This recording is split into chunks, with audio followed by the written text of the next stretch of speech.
Hello guys, അങ്ങനെ ഞങ്ങൾ ഇന്ന് പോകുന്നത് ഒമാനിലേക്കാണ്. ഒമാൻ്റെ വിസിറ്റിംഗ് വിസ റിന്യൂവൽ ചെയ്യാനായിട്ടുണ്ട്. അപ്പോൾ ലാസ്റ്റ് ഘട്ടത്തിൽ ബസ്സിൽ നോക്കിയപ്പോൾ സീറ്റ് അവൈലബിൾ ആയിട്ടില്ല. അങ്ങനെ ഞങ്ങൾ നേരെ കാർ എടുത്താണ്ട് നേരെ എന്ത് ചെയ്ത് ഹത്ത ഒമാൻ ബോർഡർ ക്രോസ് ചെയ്യാൻ നോക്കി.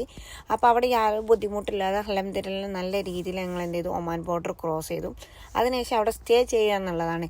ബാച്ചിലേഴ്സിനാണെങ്കിൽ അവിടെ ഒമാൻ ബോർഡർ ക്രോസ് ചെയ്ത് കുറച്ച് അങ്ങോട്ട് ഒരു 5-6 കിലോമീറ്റർ പോയി കഴിഞ്ഞാൽ തന്നെ ഒരുപാട് റൂം കിട്ടും. അപ്പോൾ നമ്മൾ ഫാമിലി ആയിട്ട് പോയത് കൊണ്ട് ഞങ്ങൾ നേരെ പോയത് ഷിനാസിലേക്കാണ്. അതായത് ഒമാൻ ബോർഡർ കഴിഞ്ഞിട്ട് അവിടെ നിന്നുള്ള ഒരു ഏരിയയാണ് ഷിനാസ്.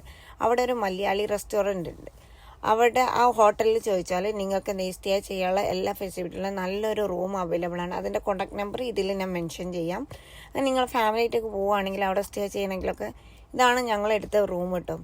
കാരണം 1 ഡേക്ക് 100 ദിർഹംസേ ഉള്ളൂ. ഇവിടുത്തെ 100 ദിർഹംസ് തന്നെ.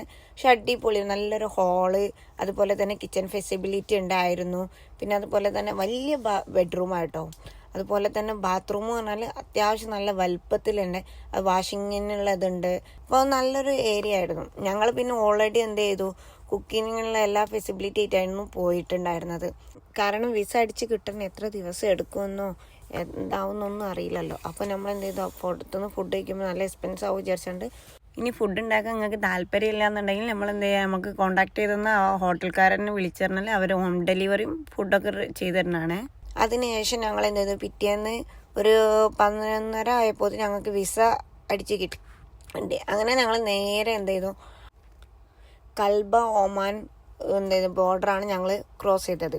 കാരണം പോയപ്പോൾ ഹത്ത ഒമാൻ ബോർഡറും വരുമ്പോൾ നമ്മൾ എന്ത് ചെയ്യണം, ഫുജൈറ കൽബ ഒമാൻ ബോർഡറുമാണ് ഞങ്ങൾ ക്രോസ് ചെയ്തത്. യാതൊരു ബുദ്ധിമുട്ടും ഇല്ലാതെ ഞങ്ങൾ എന്ത് ചെയ്തു, അവിടുന്ന് വിസ അടിച്ച് ദുബായിലേക്ക് എത്തി.